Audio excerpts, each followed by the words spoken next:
오늘은 깨어있는 신앙인의 조직적인 힘이라는 제목으로 말씀을 증거하도록 하겠습니다. 2021년 평신도 주일을 맞은 이 아침, 사랑하는 여러분들에게 잠자는 다수의 길을 포기하고 깨어있는 소수를 구집하며 하나님의 사람, 하나님의 일꾼으로 날마다 승리할 수 있기를 예수님의 이름으로 축복합니다. 여러분, 세상에서 도처에 들려오는 소식들을 잘 우리가 정리해보면 좋은 소식보다는 전방위적으로 혼동과 균열과 이탈의 소식들이 너무나도 많이 들려오곤 합니다. 한날의 마무리가 되는 뉴스를 들어도 그렇습니다.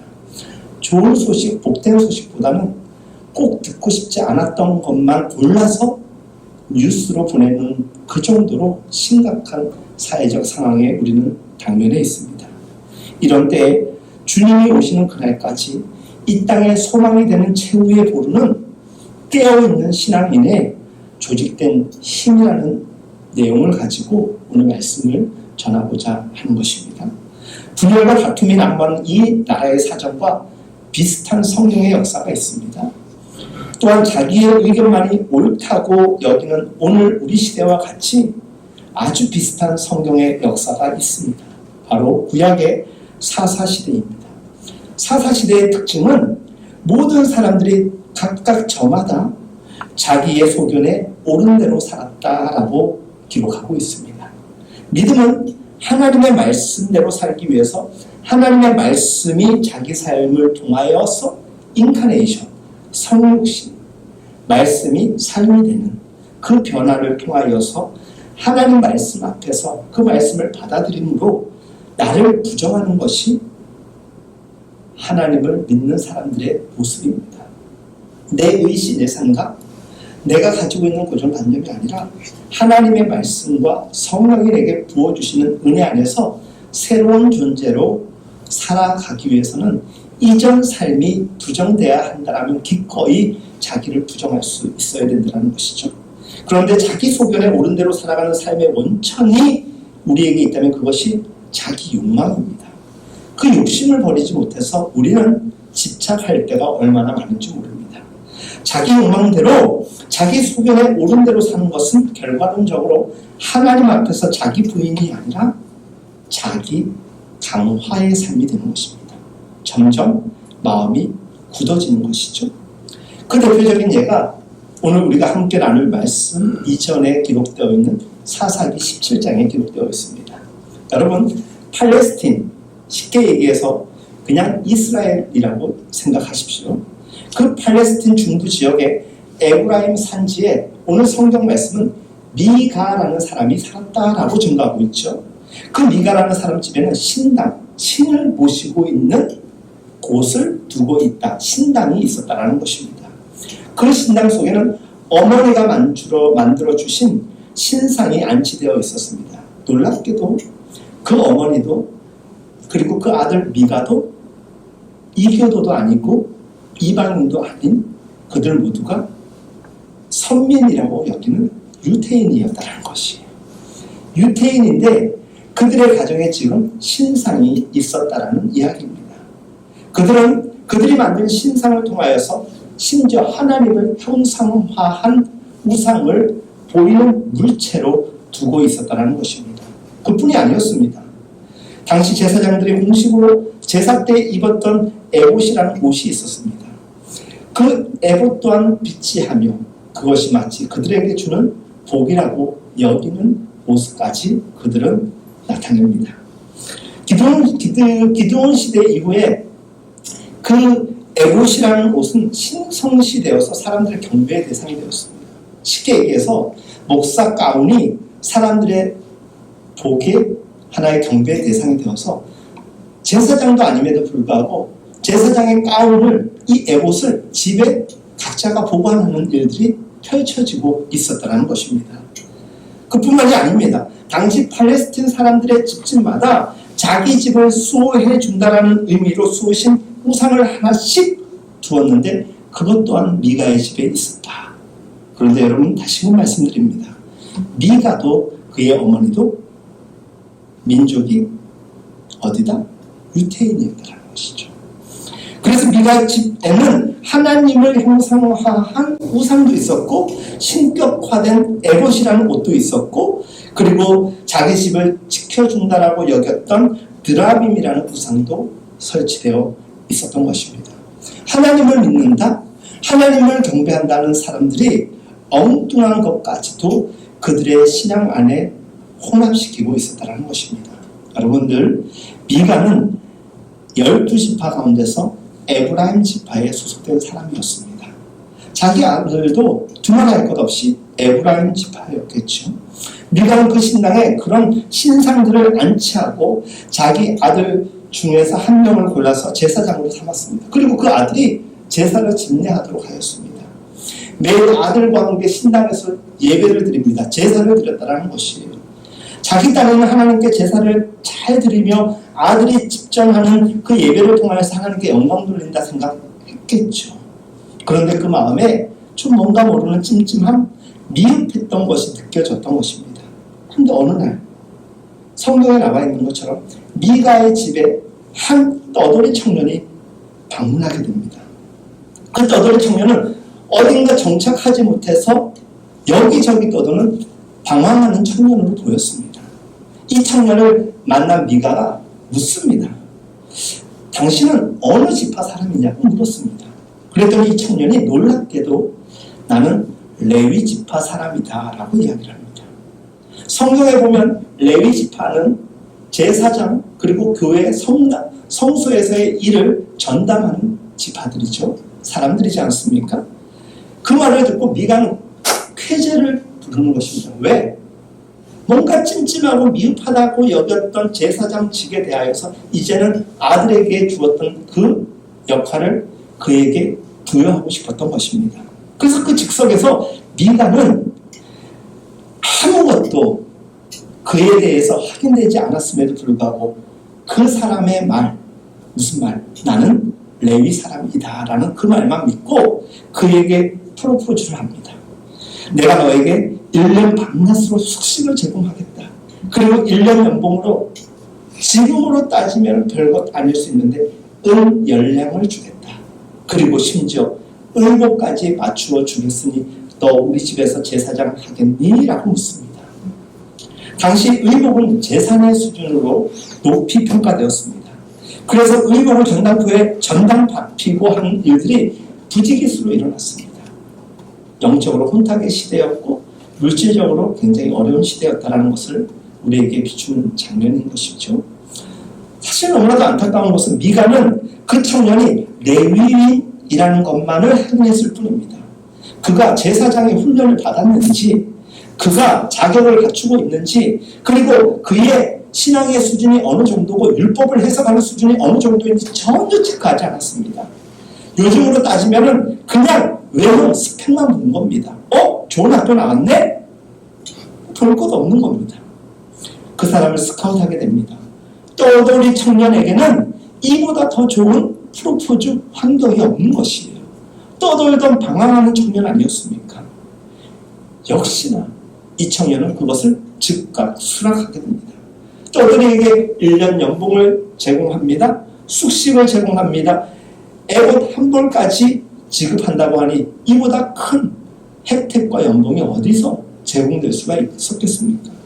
지금 미가는 자기 신적으로는 우상을 섬기는 게 아니라 하나님께 예배를 드리기 위하여서 최선을 다하고 있다고 생각할 거 아닙니까? 그렇죠? 자기 돈 들여서 제사장을 섬기는 것이고 그리고 그와 더불어서 늘 예배를 드린다고 여겼으니 얼마나 그 스스로가 만족하는 상황이었겠습니까? 그런데 그는 레위인 출신이라는 이유만으로 그 방황하는 청년을 그의 집에 제사장으로 모신 그 자체가 문제라기보다는 조금은 경솔한 행동이 아니었나 우리는 공감대를 충분히 가질 수가 있습니다. 그럼에도 불구하고 사실 미가는 굉장히 흡족해합니다. 상상을 해보십시오. 여러분들 중에서 혹시 목회자를 전담으로 우리 가정을 위해서 두고 사례까지 주고 페이까지 주면서 목회자도 섬기고 우리 가정이 예배도 드린다라고 생각하면 그것이 사실 좋은 신앙, 바람직한 신앙은 아니지만 그 사람들 입장에서 어떤 생각을 하겠습니까? 우리 가정처럼 이렇게 목회자를 잘 모시고 또 예배를 잘 드리는 그런 가정이 어디 있겠냐라고 이야기하지 않겠습니까? 여러분, 십계명 제1계명이 뭔지 아십니까? 나 이외에 다른 신을 두지 말라고 했지 않습니까? 그런데 지금 미가는 그 집에 드라빈과 또 하나님을 형상화한 우상을 두었습니다. 엄격히 그는 제1계명을 어기고 있는 것입니다. 제2계명, 내 형상을 만들지 말라고 했습니다.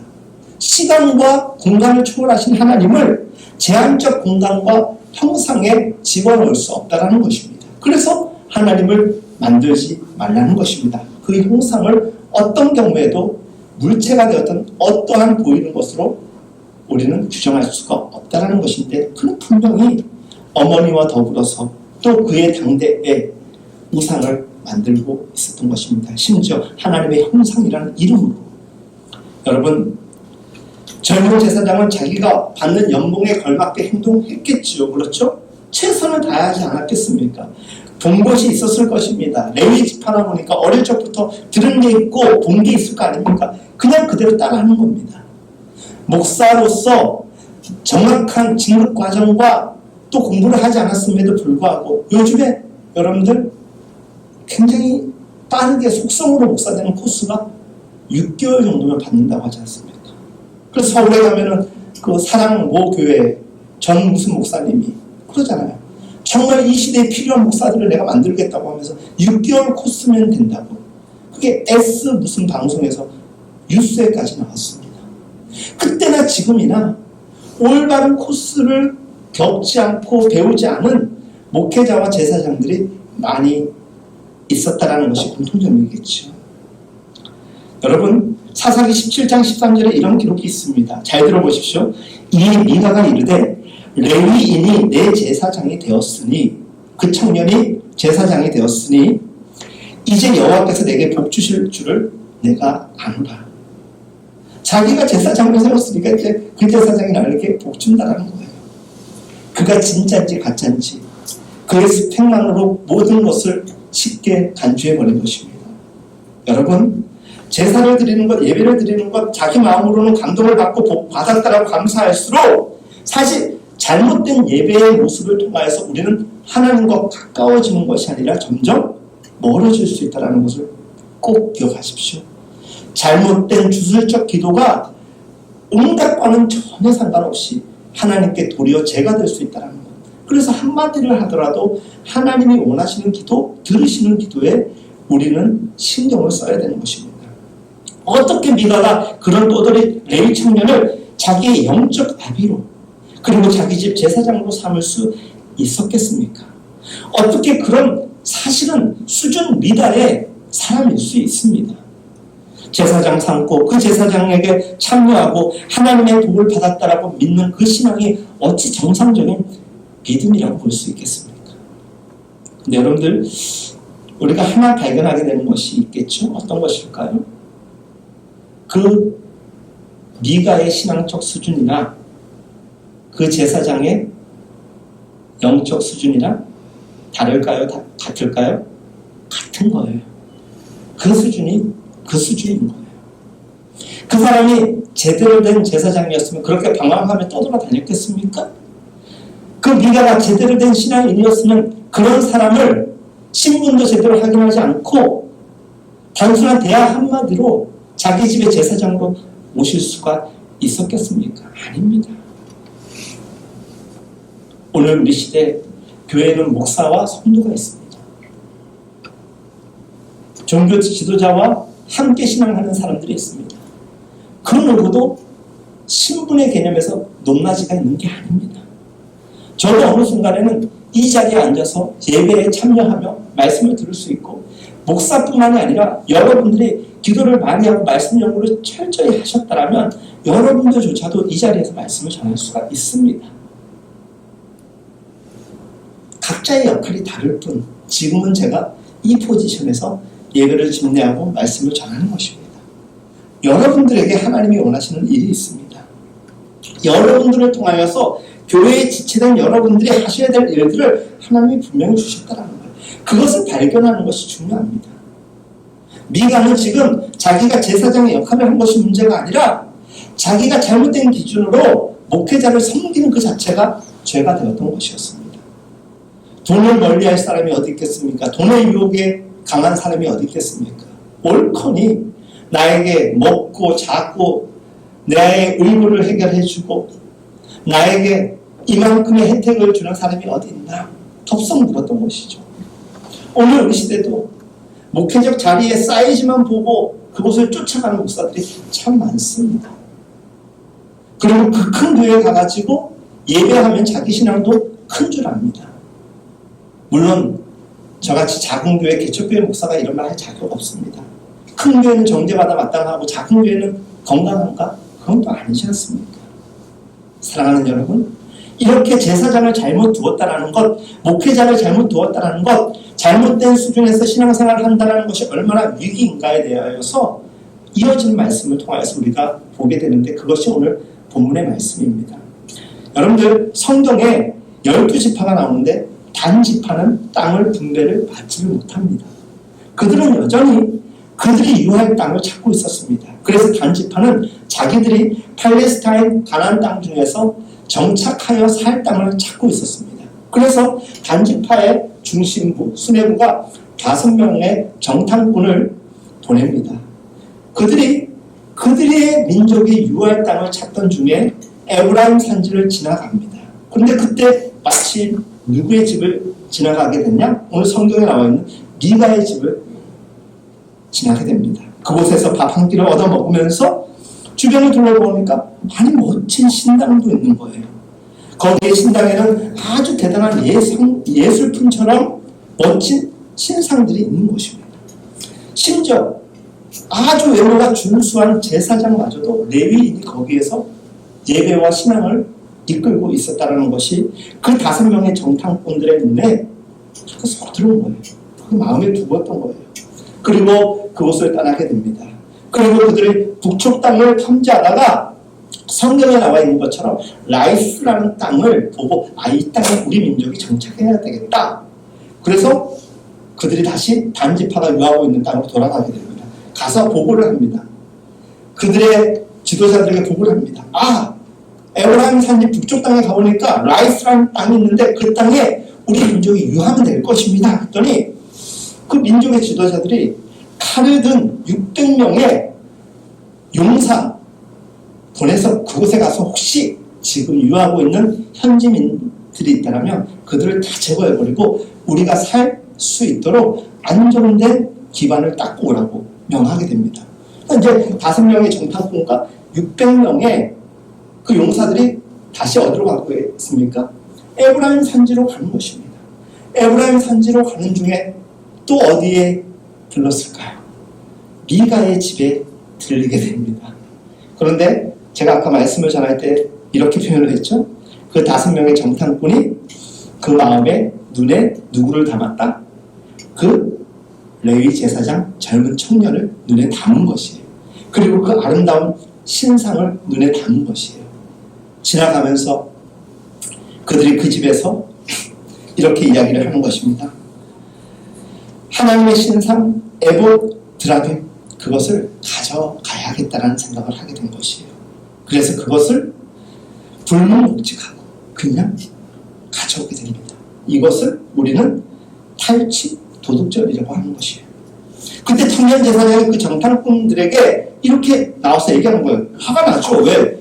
자기들 걸 가져가니까 이 청년 제사장이 레위 제사장이 가서 당신들 지금 뭐 하는 것이냐고 이걸 왜 가져갔냐고 화를 내는 것입니다. 근데 그 즉석에서 오늘 말씀에 나와 있는 18장 19절에 이런 말씀을 합니다. 그들이 이르되 누구에게? 그 청년 레위 제사장에게 그들이 그에게 이르되 잠잠하라. 손을 입 앞에다 대고 조용히 해라. 그리고 내 말을 잘 들어보아라. 뭐라고 나와 있습니까? 우리의 아버지와 제사장이 되라. 어떻게 하면? 우리와 함께 가서 어디에? 여기에 있지 말고 미가의 집에 있지 말고 우리와 함께 어디로 가자? 단지파로 가자. 거기 가면 이제는 너가 한 사람의 집의 제사장이 아니라 이스라엘 한 지파 한 족속의 제사장이 되는 것 너는 어느 거 선택하겠니라고 유혹하는 거예요. 오늘 본문의 말씀에 그렇게 기록되어 있죠. 너 떠들지 마. 내가 중요한 얘기 할 테니까 잘 들어. 너 가만히 생각해봐. 이 산골에서 너 지금 그냥 이 한 가정 데리고 제사장 일을 할래? 한 민족의 지도자가 될래? 라고 물었을 때 안타깝게도 레위 청년 제사장은 이를 수락합니다. 기도하는 시간도 없고 생각할 겨를도 없습니다. 왜? 그에게 제시된 조건이 너무나도 달콤했기 때문에. 조금의 미련도 없습니다. 여러분들 생각해 보십시오. 레위 제사장이 적어도 그가 신분이 확인되지 않았고 제사장의 교육을 제대로 받지 않았더라도 사람이 착하고 바르면 그 면면을 앞으로의 시간 속에서 채워갈 수 있습니다. 근데 이 사람은 인성마저도 나쁜 사람이었던 것 같아요. 그러니 뒤도 돌아보지 않고 거절을 하는 것이에요. 그렇다고 해서 미가가 함부로 나서가지고 왜 내 걸 가져가냐고 할 수 있겠습니까? 그 뒤에 누가 버티고 있습니까? 600명의 용사가 칼을 들고 자기를 죽일 수도 있으니까 아무 말도 못합니다. 사랑하는 여러분, 이 청년 올바른 제사장이 아니었던 겁니다. 좋은 목회자가 아니었던 겁니다. 그런데 좋은 목회자도 아니었고 제사장도 아니었지만 미가 또한 돈으로 목회자를 산 올바른 신앙인이 아니었던 것입니다. 그러니까 여기에서 등장하는 목회적 제사장도 그렇고 성도된 미가도 정상적인 신앙의 사람이 아니었다는 것입니다. 18장 제일 마지막 절에 어떻게 나와 있냐면 이 레위 청년이 죽을 때까지 단지파의 제사장이 되었다 라고 기록되어 있습니다. 벌받아 마땅한데 죽을 때까지 제사장의 영광을 누렸다라는 거예요. 그런데 여러분들 하나님의 역사의 이면은 정확합니다. 언제 일어난지는 모르겠지만 단지파는 역사와 그 자취와 흔적도 없이 소멸하게 됩니다. 여러분, 단지파는 증발되고 말았습니다. 없어지고 만 것입니다. 어디로 가고 없어졌는지조차도 모릅니다. 그냥 송두리째 증발되었습니다. 성경에 더 이상 등장하지 않습니다. 그들의 수준이 초래한 당연한 결과 아니겠습니까? 우리가 하나님을 향한 예배와 신앙을 올바르게 지키지 못했을 때 우리는 그 단지파와처럼 심판의 대상이 될 수도 있다는 것을 잊지 말아야 되는 것입니다. 사랑하는 여러분, 목사는 교회 CEO가 아닙니다. 그리고 여러분들은 교회를 들락날락하는 고객이 아닙니다. 저도 여러분들도 한 교회에 그리고 믿음의 공동체에 하나님이 세우신 각각이 중요한 역할을 가지고 있는, 맡고 있는 사람임을 믿으시기를 바랍니다. 누구 한 사람만이 잘하고 누구 한 사람만이 중심에서 일할 수 있는 그런 공동체 교회가 아닙니다. 목사가 어려운 일 중에 하나가 그런 것 같습니다. 성경의 말씀의 90% 이상이 듣기 거북한 말씀으로 되어 있다는 거 아십니까? 하나님의 말씀은 무엇을 하라, 무엇을 하지 말라는 명령문으로 대부분 되어 있습니다. 그게 637개입니까? 8개입니까? 신학대학 때 공부했는데 이게 다 잊어버렸네. 네, 물을 수가 없습니다. 뭔가 학생이어가지고 묻고 싶었는데 표정이 안 배웠다라고 생각을 하겠습니다. 그리고 그 항목을 줄여서 10개로 줄인 것이 10계명이에요. 그 뭐뭐 하라 뭐뭐 하지 말라는 말씀, 제가 매일마다 박성진 성도님한테 그거 했습니까? 하나님 말씀에 그거 기록되는데 했습니까? 계속 물어봐요. 나 이제 목사님이 이제 부담돼서 난 못 보겠다고 이제 그럴 수 있어요. 그렇죠? 송수호 형제님, 성경에 보면은 뭐뭐 하지 말라는 게 365개예요. 그걸 줄여가지고 성경에 10계명이 몇 개 조항이 만들어진 거예요. 제가 맨날 오늘 오랜만에 이렇게 뵀잖아요. 그거 하지 않았습니까? 그거 하면 안 되는데 했습니까? 올 때마다 반갑게 맞아주지도 않으면서 맨날 그런 거 물으면은 아 오랜만에 왔는데 진짜 왜 저러시지 진짜 시대 감각이 없어. 교회를 키울 생각이 없나 봐. 한 명도 귀하게 여기지 않나 봐. 또 이렇게 생각할 수도 있는 거 아니에요. 그래서 지혜가 필요해요. 여러분 저를 위해서 기도할 때 지혜를 위해서 기도해 주셨으면 좋겠어요. 어떻게든 전해야 되거든요. 안 전하면 저는 직무유기예요. 근데 오늘 많은 교회가 이것을 등한시하다 보니까 교회 체질도 약해지고 목회자는 당장은 유익한데 교회 체질이 약화되었을 때 교회 공동체는 분명히 시험과 환난을 맞이하게 됩니다. 여러분들 고린도후서 2장 17절에 보면은 이런 말씀이 나와 있어요. 우리는 수많은 사람들처럼, 여기서 우리는 사도 바울이 자기와 누가 디모데를 의미하는 거예요. 우리는 수많은 사람들처럼, 그 수많은 사람이 누구냐면 그 당대에 말씀을 전하였던 목사와 같은 직분을 가졌던 사람들이에요. 하나님의 말씀을 혼잡하게 하지 말고 우리는 저 사람들, 목회직에 있는 사람들처럼 하나님의 말씀을 혼잡하게 하지 말고 순전함으로 하나님께 받은 것 같이 하나님 앞에서와 그리스도 안에서 말하자. 진실된 복음을 전하자는 거예요. 그 시대나 오늘 우리 시대나 거짓 말씀을 전하는 사람들이 참 많습니다. 저도 잘 분석해 보면은 정말 하나님의 말씀에 어긋난 표현이 담겨져 있을 수도 있습니다. 여러분들 또한 동일합니다. 하나님의 말씀을 잘 들을 수 있는 환경에서 신앙생활을 할 수 있어야 되는 것이죠. 그런데 바울이 보건대 당대 그 시대 때 설교자들 가운데 말씀에 불순물을 집어넣어서 단순히 교인들이 듣기 좋게 설교를 하는 경우가 많이 보였다는 것이에요. 성경에 보면 사도 바울이 썼던 단어 중에서 혼잡하게 했다라는 카펠로스라는 단어가 나와요. 이건 명사형으로 행상이에요. 행상. 그 시대는 시장이 있지 않습니까? 시장. 지금도 오일장이라는 게 있어요. 저번에 저희 아내랑 고향에 잠깐 갔다 오는 일이 있어요. 전국의 5대 장이라고 있어요. 오일장. 전국에 5일마다 열리는 오일장 중에서 전국에서 5손가락 안에 드는 장이 저희 고향의 부평장이에요. 진짜 엄청 커요. 저희가 한 3분의 2 정도 도는데 그냥 빨리빨리 이렇게 도는 데만 3분의 2 돌았는데 한 2시간 정도 걸렸던 것 같아요. 2시간? 1시간 반? 뭐 그 정도 걸렸던가? 뭐 서지도 않고 계속 구경만 했는데도 그 정도 시장이 커요. 조금 전에 말씀드렸던 카펠로스라는 명사에서 파생된 동사 이 혼잡하게 되다. 행상이라는 이 명사 이게 왜 사용되냐면요. 그 당시에 사람들 중에서는요. 자기가 북박이 점포를 가지고 있는 사람은 몇 되지 않았어요. 대부분들이 고대 그리스 그리고 뭐 예루살렘 그리고 뭐 에베소 뭐 이런 전 지역이 다 행상들이 많았다는 거예요. 행상들은 어떤 사람들이 주로 많았느냐? 다 그렇진 않지만은 한 번 방문하면은 다음에 이곳에 또 오려면은 5일 후에 오는 게 아니라 뭐 5년 후, 10년 후에 올 수도 있고 안 올 수도 있어요. 아시아, 소아시아 전 지역을 다녔으니까. 근데 북박이 점포를 가지고 있는 사람들은 주로 고객이 어떤 사람일까요? 항상 고객이에요. 왜? 그 지역에 자리를 잡고 장사를 하니까 정직한 몇 명으로 따졌을 때는 행상이 더 정직해야 될까요? 아니면 북박이 점포를 가지고 있는 사람들이 정직해야 될까요? 누굴까요? 북박이죠. 그렇죠? 왜? 점포에 세를 내고 거기서 매일매일 장사를 해야 되는데 거짓으로 판매하면 그 주변 사람들이 안 올 거 아닙니까? 근데 행상들은 어떤 사람이었느냐?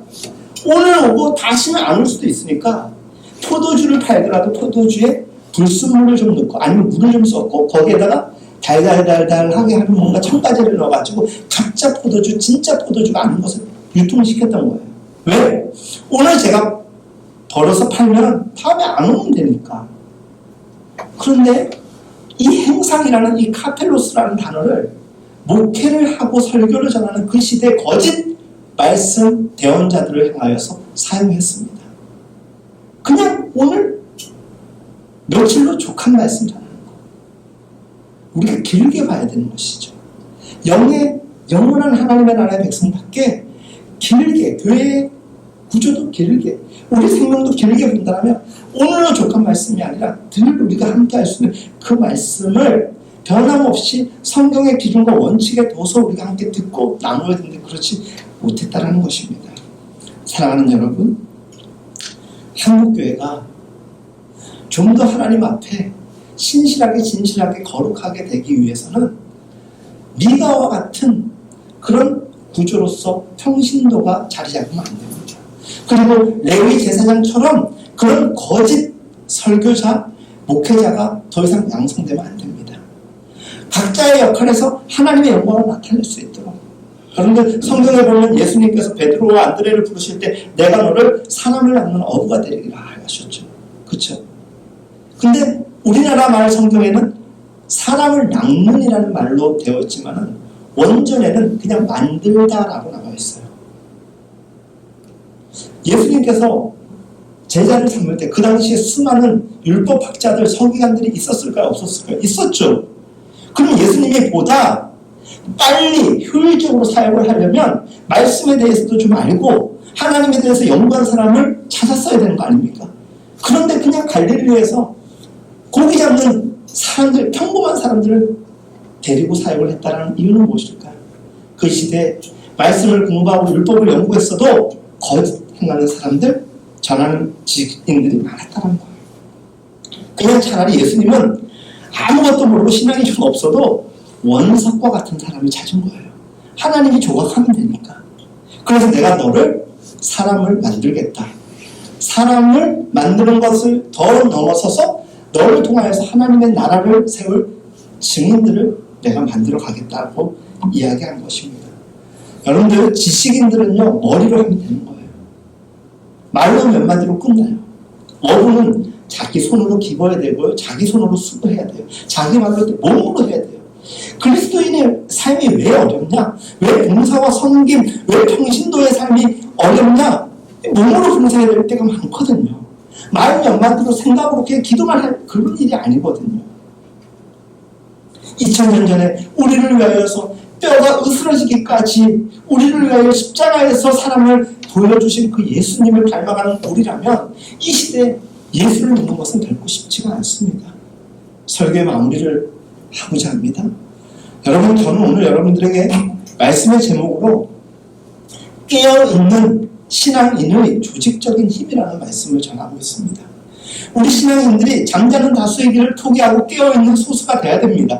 깨어있는 신앙인들이 조직적인 힘을 가진 것이 교회입니다. 그래서 우리 믿는 사람들은 깨어있어야 되고 조직적인 힘인 교회는 하나님의 시스템으로 철저하게 하나님의 방법으로 운영될 때 좋은 교회가 되고 건강한 교회가 되는 것이에요. 그런 교회가 어떤 교회냐? 목사도 목사겠지만 평신도도 평신도의 역할을 잘 감당하는 것이에요. 근데 왜 좋은 목사, 좋은 평신도가 잘 안 세워질까? 힘드니까. 제가 어제 어느 목사님 설교를 듣는데 이런 말씀을 하시더라고요. 이 말씀은 오늘 마무리로 전해드리고 싶은 마음이 있어서 전하는 거예요. 한 사모님이 남편이 부목사님인데 너무 교회에서 힘든 거예요. 너무 억울한 일을 많이 당했대요. 그래서 주일날 교회도 가기 싫은 거예요. 교회 가기 싫어서 그날 생전 안 가본 성당에 갔대요. 성당에 가가지고 오늘은 그냥 성당에서 그냥 미사도 한번 드려보고 거기서 하나님께 기도하면 되지 하고 그냥 성당을 찾아갔다는 거예요. 근데 그날 특별 프로그램이 있었대요. 그 특별 프로그램에 지금 한창 인기 많은 법륜 스님이 오셨대요. 성당에 법륜 스님이 오셔서 강의를 하는데 거기에 누가 앉아있었다? 기독교 사모님이 앉아있었던 거예요. 근데 그 사모님이 손을 번쩍 들고 질문을 했다는 거예요. 사실은 번쩍 들진 않았겠죠. 너무 힘들어서 손을 들었던 거예요. 왜? 질문하고 답하는 거 보니까 시원시원하게 얘기해 주거든요. 원래 타 종교에 가면 시원시원하게 얘기해 줄 수 있을 것 같아요. 왜? 자기가 관리하는 분들이 아니니까. 뭐 그건 아니겠지만 그때 그 사모님이 얘기를 하는 거예요. 제가 이런 말 드려도 될지 모르겠는데 저는 기독교 목사의 사모입니다. 너무 억울하고 너무 힘들어서 오늘 교회도 안 가고 여기에 왔는데 남들 다 질문하니까 저도 하고 싶습니다. 정말 신앙을 지키고 우리 남편이 하나님 말씀대로 살려고 저렇게 노력을 해왔는데 왜 저렇게 힘들고 억울한 일만 당합니까? 그랬더니 법륜 스님께서 이렇게 얘기를 하셨대요. 제가 초등학교 때까지 교회를 다녔던 사람입니다. 성경을 좀 알아요. 성경을 아는데 예수님 그리고 예수님의 제자들 성경에 뭐라고 나와 있지요? 그리스도인들은 힘들고 억울하고 고통당할지라도 믿음의 길을 걸어가는 거라고 나와 있잖아요. 예수 믿는 사람은 어쩌면 그럴 수밖에 없는 것 같아요. 남편이 억울한 일 당한 게 아니라 남편은 바로 잘 가고 있어요. 사모님이 마음을 바꾸셔야 될 것 같아요. 여러분, 목사가 목사다워지고 성도가 성도다워지는 게 쉽지 않아요. 왜? 감당해야 될 십자가가 있기 때문에 그 십자가를 지고 나를 따라오라. 오늘 말씀의 초반에 왜 자기 강화를 하는 사람들이 교회에 많아질까? 교회는 말씀에 의지하여 자기를 부인해야 되는데 왜 자기 고집이 자꾸 세질까? 여전히 자기를 죽이지 못한 거예요. 왜 우리가 좋은 목사가 되지 못하고 좋은 성도가 못 되느냐? 말씀에 전적으로 의지하지 아니하고 자기를 꺾지 못하기 때문인 것이에요. 깨어있는 신앙인은 어떤 사람이냐? 내가 하나님 앞에 무익한 존재구나. 하나님의 은혜 아니고 살아갈 수 없는 나 같은 죄인 살리신 주님, 그것을 영적으로 게임을 받는 거예요. 그리고 나같이 부족한 사람들이 다 교회에 모인 거예요. 아, 어떻게 저 사람은 저렇게 잘났을까? 우리 집은 이렇게 사는데 저 사람은 저렇게 잘 살까? 에? 이렇게 비교하는 게 아니라 저 사람의 형편이 어찌 되었든 간에 보면서 그러는 거예요. 저 사람도 부족하고 죄 많고 억울한 일 많은데 하나님이 사랑하셔서 여기 보내셨지. 나보다 좀 좋은 환경이면은 아유 저 사람은 하나님이 많이 그래도 격려를 해주시는구나. 고맙네. 하나님 감사합니다. 저 사람 때문에 도리어 간증거리가 되어가는. 그게 조직적인 교회의 힘이에요. 이 조직은 시스템이 오르가니제이션이 아니라 이것은 하나님으로 인하여서 운영되는 거예요. 성령이 운영하는 거예요. 깨어있는 신앙인의 조직적인 힘이 우리 교회를 통하여서 목사는 목사 되게 하고 성도는 성도 되게 하는 은혜가 되기를 예수님의 이름으로 축복합니다. 우리 함께 이 시간 하나님께 간절히 기도하며 나아갑시다. 하나님, 좋은 성도가 되게 하여 주옵소서. 좋은 목사가 되게 하여 주옵소서. 목사요 성도 모두가 하나님 앞에 신자, 신도, 성도입니다. 역할만 다를 뿐입니다. 우리 각자가 하나님 앞에 잘 세워지면 하나님 영광 받으시고 우리 시대의 이 위기 가운데서도 교회를 통하여 하나님 일하실 것입니다. 하나님 그 일을 위하여서 저를 사용하여 주옵소서. 우리 기도하며 나갑시다.